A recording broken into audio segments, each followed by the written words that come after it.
como me gusta decir a mí también, el dolor es uno y trino.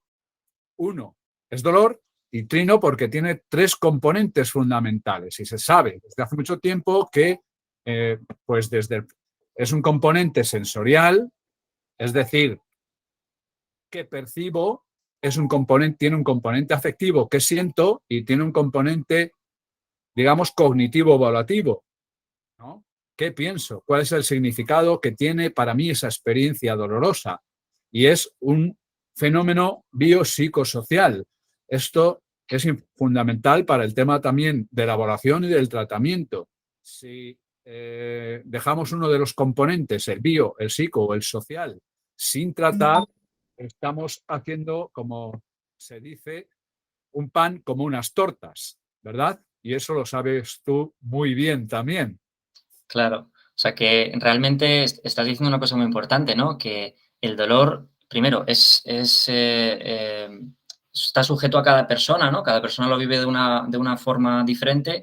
Al final, lo que quiere decir es que para nosotros poder tratar el dolor de una persona, lo que tenemos que tratar es a la persona en sí misma, ¿no? ¿Por qué? Porque cada dolor es diferente en cada uno de nosotros, porque cada uno de nosotros lo sentimos de una forma, lo expresamos de una forma, respondemos con nuestras conductas de una forma diferente y al final todo esto lo que acaba resultando es en una intensidad diferente o en una perpetuación o no perpetuación de cada uno de nosotros, ¿verdad?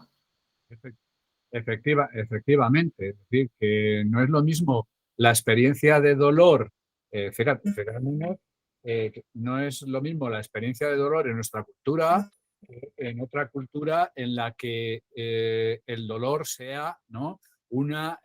Digamos, tenga un significado o más místico o de acercamiento bueno, digamos, o más místico, ¿no? No me gusta decir religioso porque lo religioso entra dentro de lo místico y lo espiritual también entra dentro de nuestros conceptos, ¿no?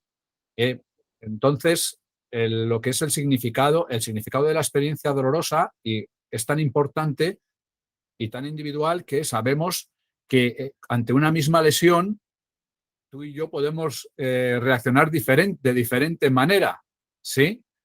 Esto es importante, pues, digamos, tú puedes poner en marcha una serie de mecanismos, ya me estoy adelantando un poco a lo que vamos a hablar, ¿no? Pues puedes afrontarlo de una manera y yo puedo afrontarlo de otra, recogiéndome, desactivándome, ¿no? Desesperanzándome. Por eso decía que dolor no es igual a sufrimiento. A veces hablamos de dolor emocional cuando queremos decir sufrimiento.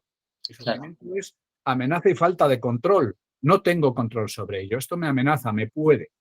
No es lo claro, mismo el significado en un dolor, con todo el permiso de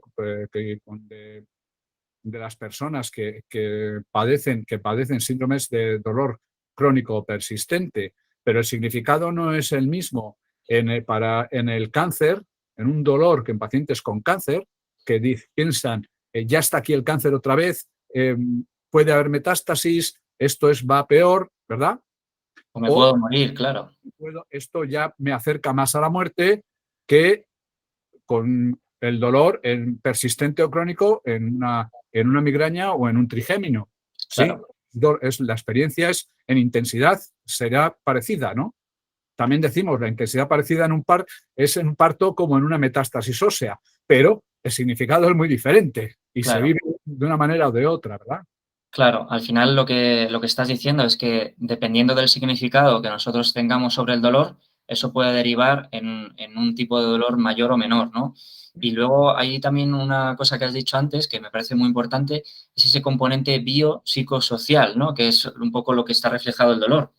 Y algo que intento yo transmitir mucho a mis pacientes es que nos hemos acostumbrado a esta ciencia de que el dolor depende de la estructura y hemos trabajado prácticamente con toda nuestra atención esa parte biológica, y hemos descuidado esa parte psicosocial, como que esa parte psicosocial no entra dentro de nuestro dolor, porque como a mí me duele el brazo, yo tengo que actuar en la parte biológica.